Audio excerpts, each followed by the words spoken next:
देख रहे हैं डार्क फाइल्स। तो चलिए पढ़ते हैं आज की इस कहानी की ओर। ये उस वक्त की बात है जब मैं इंजीनियरिंग कर रहा था। मैं फाइनल ईयर का स्टूडेंट था और हॉस्टल में रहा करता था। मेरा घर मेरे हॉस्टल से 5 घंटे की दूरी पर था। मैं हर हफ्ते रविवार की छुट्टी के दिन अपने घर जाता था, लेकिन महीने में एक बार मैं अपने मामा के घर जाता था। उनके बेटे चंदन के साथ मेरी बड़ी अच्छी दोस्ती थी।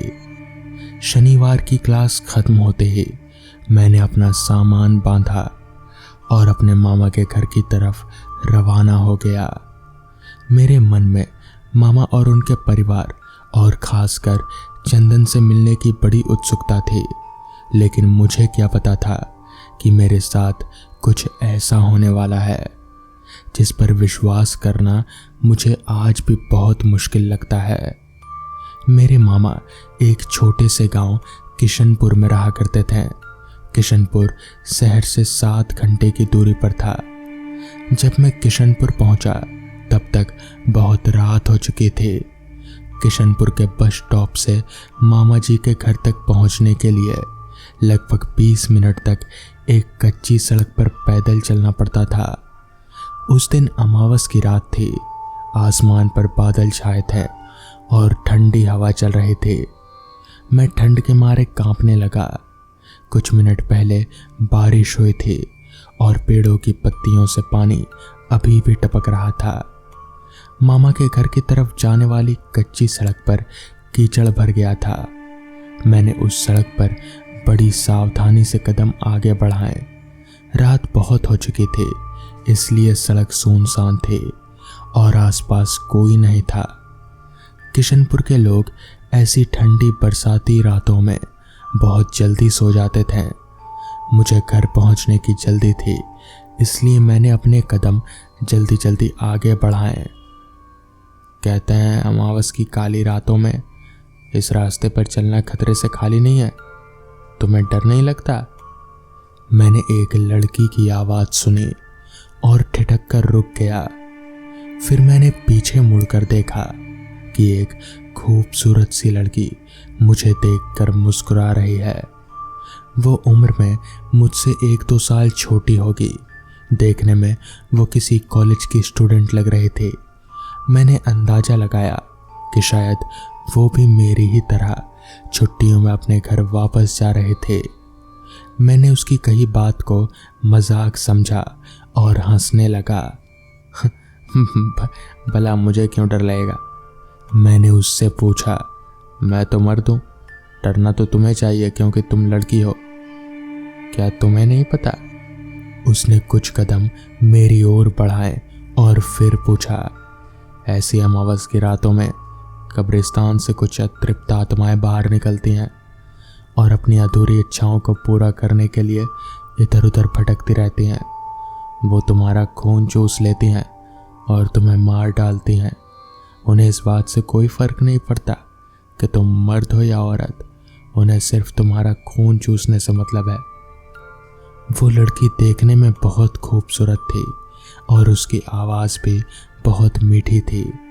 मैं उसकी खूबसूरती की तरफ आकर्षित होता चला गया। अगर ये जगह इतनी खतरनाक है तो भला तुम यहाँ क्या कर रही हो? मैंने उससे पूछा। तुम्हारा इंतज़ार कर रही थी ताकि तुम आओ और मुझे मेरे घर पहुँचा दो। मुझे उसकी बात पर हंसी आ गई। मैं ठहाके मारकर हंसने लगा।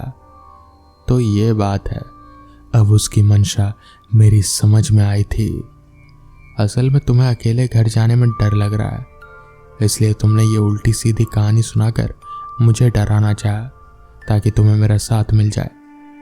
नहीं नहीं, वो एकदम से मेरे करीब आ गई और उसने कहा, मैं सच बोल रही हूँ। चलो ठीक है, मानी तुम्हारी बात। मुझे उसकी बात पर यकीन तो नहीं था, फिर भी मैंने उसकी तसल्ली के लिए कह दिया। अब ये बताओ कि तुम्हारा घर कहाँ है? वहाँ उस तरफ। उसने अपने हाथ से एक तरफ इशारा किया। मैं उसके साथ चल पड़ा। उसके साथ बातें करते हुए मुझे बहुत अच्छा लग रहा था। मन ही मन तो मैं उसे चाहने भी लगा था कि अगर उसके साथ थोड़ा और वक्त बिताने का मौका मिल जाता तो अच्छा होता। लो, आ गया मेरा घर। उस कच्ची सड़क पर थोड़ा आगे चलने के बाद उसने कहा, बस यहाँ से थोड़ा सा आगे जाना है, अब मैं चली जाऊंगी। क्या मैं घर तक छोड़ दूं? मैंने बड़ी उम्मीद से पूछा। नहीं, उसकी कोई ज़रूरत नहीं है। इतना कहकर वो उस रास्ते पर आगे बढ़ गई। मैं थोड़ी देर वहीं खड़ा रहकर उसे देखता ही रहा। जब अंधेरे में वो कहीं ओझल हो गई तो मैं अपने मामा के घर की तरफ आगे बढ़ा। चंदन काफ़ी देर से मेरा इंतज़ार कर रहा था। चंदन ने 10वीं कक्षा के बाद ही पढ़ाई छोड़ दी थी। वो मामा के कामकाज में उनका हाथ बटाता था। खाना खाने के बाद हम दोनों बाहर बारामदे में बैठे। चंदू, क्या तुम किसी लड़की को जानते हो जो उस तरफ रहती है? मैंने हाथ से उस ओर इशारा किया जहां उस लड़की का घर था। देखने में तो किसी कॉलेज की स्टूडेंट लग रही थी। हमारे गांव की कोई लड़की कॉलेज तक नहीं पढ़ी है। आधी लड़कियों की तो शादी हो गई और बाकी आधी लड़कियों ने बहुत पहले ही पढ़ाई छोड़ दी। चंदू ने मुस्कुराते हुए कहा। अच्छा। मैं उस लड़की के बारे में जानने के लिए बेताब था, इसलिए मैंने फिर उससे पूछा, लेकिन तुमने उस लड़की को देखा तो होगा, वो देखने में बहुत सुंदर है। लड़की के सुंदर होने की बात सुनकर चंदू को भी उसके बारे में जानने की उत्सुकता हुई। तुमने क्या बताया था? चंदू ने मुझसे पूछा। उसका घर किस तरफ है? अरे उस तरफ। मैंने उंगली से इशारा किया। क्या? चंदू ने अपना माथा पीटा और कहा, उस तरफ तो कब्रिस्तान है। और क्या तुम जानते हो उस कब्रिस्तान का रहस्य क्या है? उस कब्रिस्तान में लोगों को दफनाया जाता है जिनकी मौत इस समय या तो उनकी कोई अधूरी इच्छा रह गई हो या फिर उनकी मौत समय से पहले हो गई हो। कहते हैं ऐसी अमावस की रातों में वो अतृप्त आत्माएं कब्र से बाहर निकलती हैं और अपना अधूरा काम पूरा करती हैं, लेकिन अक्सर ये आत्माएं अपना रास्ता भटक जाती हैं और वापस अपनी कब्र तक नहीं पहुंच पाती। ऐसे में वो इंसानों का इंतज़ार करती हैं जो उन्हें वापस उनकी कब्र तक पहुंचा सके। ये आत्माएं इंसान का रूप लेकर हमारे सामने आती हैं और हमसे मदद मांगती है। उनकी मदद ना करने पर वो इंसानों का खून चूस कर उन्हें मार डालती हैं। तुमने ऐसी ही किसी अतृप्त आत्मा को देखा होगा, क्योंकि कोई भी जीती जागती लड़की कब्रिस्तान में तो नहीं रहती होगी। चंदू की बात सुनकर मुझे हंसी आ गई, क्योंकि मैं भूत प्रेत में विश्वास नहीं करता था। उस लड़की ने भी मुझसे यही कहकर बेवकूफ़ बनाने की कोशिश की। मैंने हंसते हुए कहा। मेरी बात सुनकर चंदू डर के मारे कांपने लगा। उसने मेरा हाथ पकड़ा और खींचते हुए मुझे अंदर ले गया। कल सुबह मैं ये साबित कर दूंगा कि वो लड़की जिसे तुमने देखा था वो भूत ही थी। चंदू ने घर के दरवाजे को ठीक तरह से बंद करते हुए कहा। वो भला कैसे? मुझे अभी उसकी बात पर यकीन नहीं हो रहा था, क्योंकि भूतों के ना कदमों के निशान बनते हैं और ना ही उनकी परछाई बनती है। चंदू की बात सुनकर मेरी हंसी गायब हो गई। मुझे उस लड़की के बारे में एक विचित्र बात याद आ गई। मैं उसके साथ कच्ची सड़क पर चल रहा था, तब हम स्ट्रीट लैंप के पास से होते हुए गुजरे। हमारे पीछे से आती स्ट्रीट लैंप की रोशनी से सड़क पर मेरी परछाई तो बन गई, पर उसकी नहीं बनी। लेकिन उस समय मैं उसकी खूबसूरती और उसकी बातों की मिठास में इतना खोया हुआ था कि मैंने उसकी बात पर ध्यान ही नहीं दिया। मैंने एक टॉर्च हाथ में लिया और चंदू को साथ लेकर उसी कच्ची सड़क की तरफ चल पड़ा। उस रात क्योंकि बरसात हुई थी और कच्ची सड़क पर कीचड़ भरा था, इसलिए किसी के भी पैरों के निशान साफ नजर आते हैं। रात बहुत हो चुकी थी, इसलिए हमारे बाद कोई भी उस सड़क से नहीं गुजरा था। मैं और चंदू जब हम उस सड़क पर पहुंचे तो जो नज़ारा हमने देखा उसे देखकर हमारे होश उड़ गए उस पूरी सड़क पर सिर्फ और सिर्फ मेरे जूतों के निशान थे जो साफ नजर आ रहे थे, पर उसके अलावा और कोई निशान नहीं थे। हम आश्चर्य के साथ एक दूसरे को देखते ही रह गए। तभी उस रात के सन्नाटे में किसी के जोर से हंसने की आवाज़ आई। मैंने पहचान लिया कि वो आवाज़ उसी लड़की की है। तुरंत ही चंदू ने मेरा हाथ पकड़ा और मुझे वापस घर ले गया। उस दिन मैं समझ गया कि हमारे आसपास ऐसे कई रहस्य छुपे हैं जो हमारी समझ से परे हैं। उस दिन के बाद से मैंने कब्रिस्तान वाले रास्ते से जाना छोड़ दिया, खासकर अमावस की काली रातों में। मेरे लिए तो उस रास्ते से जाने की बात सोचना भी असंभव था।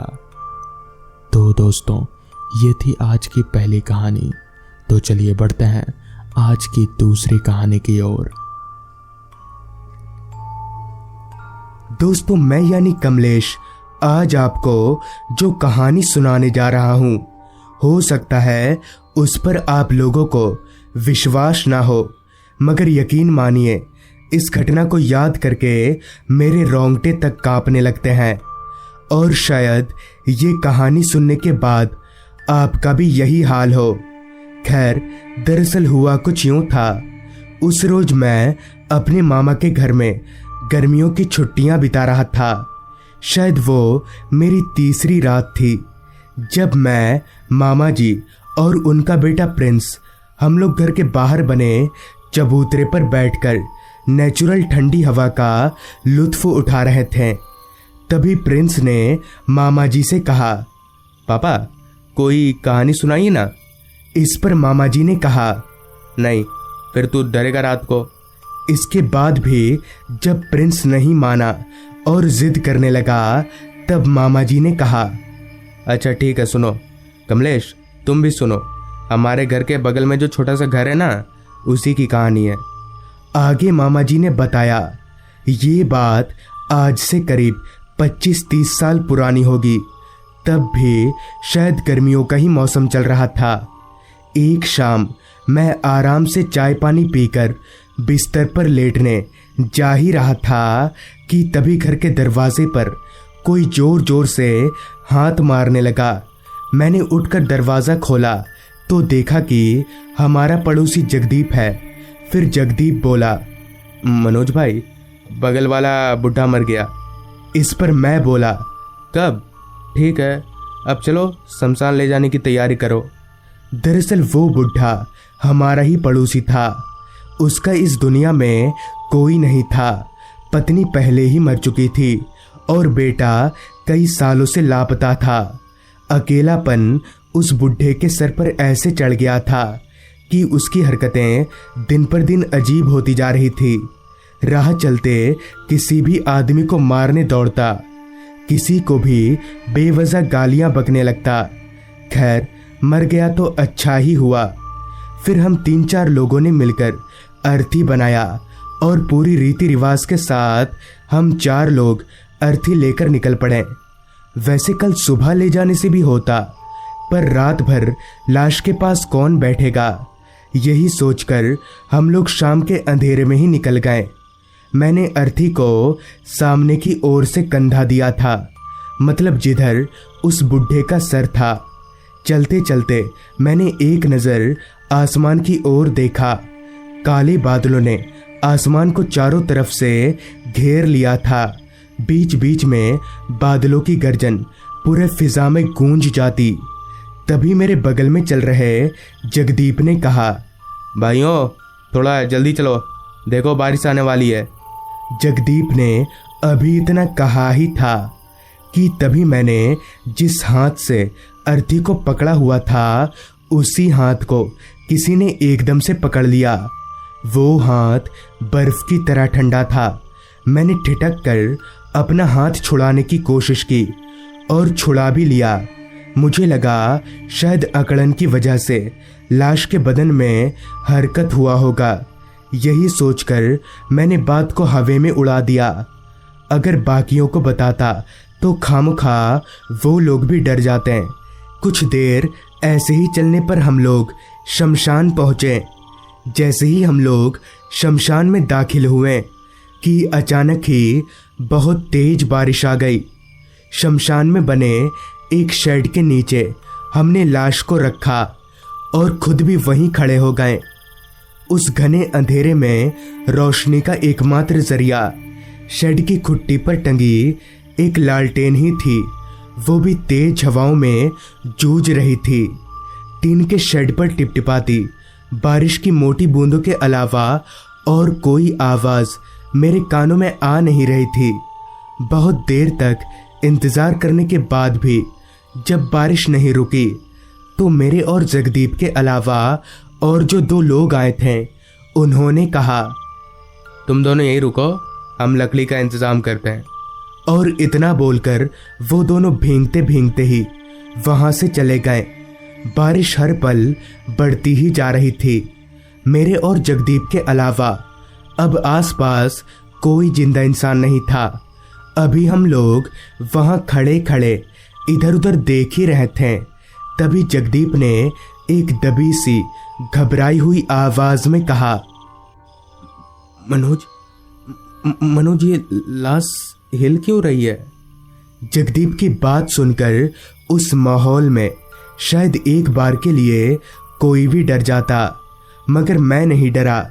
मैं उस धुंधली सी रोशनी में नजरें गड़ाकर उस कफन में लिपटे उस लाश को देखने लगा। लेकिन सब कुछ तो सामान्य ही था। ना तो वो लाश हिल रही थी और न ही कुछ ऐसा वैसा था। सारा कुछ देखने के बाद मैंने जगदीप से कहा, नहीं तो कहाँ लाश हिल रही है? दारू वारू पी कर आया क्या? मेरी इस बात पर जगदीप कुछ बोलने जा ही रहा था कि तभी तेज हवा के झोंके से काफी देर से फड़फड़ाती लालटेन की लौ अचानक से बुझ गई।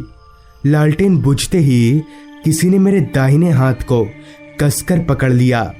तभी मैं बोला, क्या यार जगदीप, इतना भी क्या डरना, हाथ छोड़ मेरा। इस पर जगदीप ने जो कहा वो सुनकर मेरा पूरा शरीर कांप गया। मैंने कहा तेरा हाथ पकड़ा है?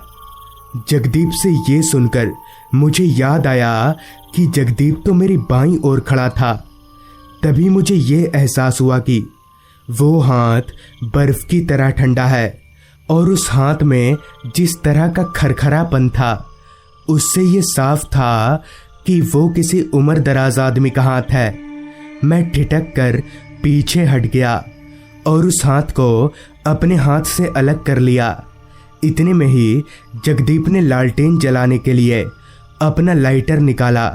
लाइटर की रोशनी में मैंने जब आसपास देखा तो वहां कोई नहीं था, मगर हाँ, वो जो लाश थी उसके चेहरे पर से कफन हट चुका था। उस बुढ़े के चेहरे पर एक हल्की सी मुस्कुराहट थी, जैसे वो मेरे ही ऊपर हंस रहा हो। खैर, जगदीप ने लालटेन जलाया। वो दोनों लकड़ी लेकर अभी तक नहीं आए थे। थोड़ी देर पहले की बात अभी मैं सोच ही रहा था कि तभी जगदीप बोला, सुनना, तू रुकेगा यहाँ पर? आज सुबह से पेट ठीक नहीं है, मैं जरा हल्का होकर आता हूँ। उस वक्त मैं कहीं ना कहीं डरा हुआ तो था, लेकिन अगर मैं अपना डर जाहिर करता तो डरपोक किस्म का जगदीप भी मेरा मजाक उड़ाने लगता। इसलिए मैंने अपना डर छिपाते हुए जगदीप को हाँ में इशारा किया। मेरे से हाँ का इशारा पाकर जगदीप शमशान से निकलकर खेतों की ओर चल दिया। उस वक्त मेरा डर कई गुना बढ़ गया था, क्योंकि ठीक मेरे सामने एक लाश पड़ी थी और शायद पूरे शमशान में मैं अकेला ही था। आसपास का सन्नाटा और अकेलापन मुझे अंदर ही अंदर काटे जा रहा था। मैंने सोचा अगर लाश की ओर नहीं देखूंगा तो डर कम लगेगा, मगर कहते हैं ना, जब आप किसी चीज को ना देखना चाहें तो बार बार आपकी नज़र उसी पर जाती है। भूले भटके मेरी भी नज़र उस लाश पर जा ही रही थी। तभी मैंने देखा उस बुढ़े का चेहरा धीरे धीरे मेरी ओर घूम रहा है। उसके चेहरे की मुस्कुराहट आहिस्ता आहिस्ता हंसी में तब्दील हो रही थी। इतना सब देखने के बाद मैं वहां ज्यादा देर तक रुक नहीं सका और भागकर शमशान से बाहर निकलने लगा। अभी मैं उस बूढ़े की लाश को देखते हुए भाग ही रहा था कि तभी मैं किसी से टकराकर जमीन पर गिर गया। आगे मुड़कर देखा तो वही दोनों आदमी थे जो लकड़ी लाने गए थे। फिर मैंने उन दोनों को पूरी बात बताई, लेकिन दोनों में से कोई भी मेरी बात पर विश्वास करने को तैयार ही नहीं था। खैर, हमने लाश का दाह संस्कार किया और घर आ गए, मगर आज भी उस बूढ़े की आत्मा गांव में भटकती रहती है। मामा जी की कहानी खत्म होते ही अंदर से खाने का बुलावा आ गया। प्रिंस भागकर अंदर चला गया। प्रिंस के जाते ही मामा जी ने मेरे से कहा, कमलेश, कहानी कैसी लगी? अच्छा सुनना, असली में देखेगा उस भूत को। इस पर मैंने कहा, क्या सच में? पर कहाँ मामा जी? इस पर मामा जी ने हमारे घर के बगल में जो एक छोटा सा खंडर जैसा घर था उधर इशारा किया और कहा, आज रात को तू मेरे साथ उठना। फिर मैं और मामा जी अंदर आ गए और खाना पीना करके सो गए। ठीक आधी रात को मामा जी ने मुझे उठाया और मुझे लेकर घर से बाहर आ गए और इशारा करके उस छोटे से खंडर घर की ओर देखने को बोला। मैंने आंख मलते हुए जब उस घर की ओर देखा तो मेरे होश उड़ गए, क्योंकि उस घर की छत पर पैर लटकाकर कोई बूढ़ा सा आदमी बैठा हुआ था। अंधेरे में उस आदमी का चेहरा तो नहीं दिखा, मगर हाँ, उसकी आंखें लाल चमक रही थीं। फिर तुरंत ही मामा जी ने मुझे अंदर लेकर आ गए।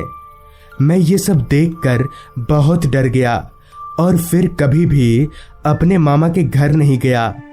तो दोस्तों, ये थी कमलेश जी की भेजी गई कहानी। अगर आपके पास भी ऐसी ही कोई कहानियां हैं तो हमारे साथ जरूर शेयर करें। तो मैं आर्यन जल्द ही मिलूंगा आपसे ऐसी ही एक कहानी के साथ।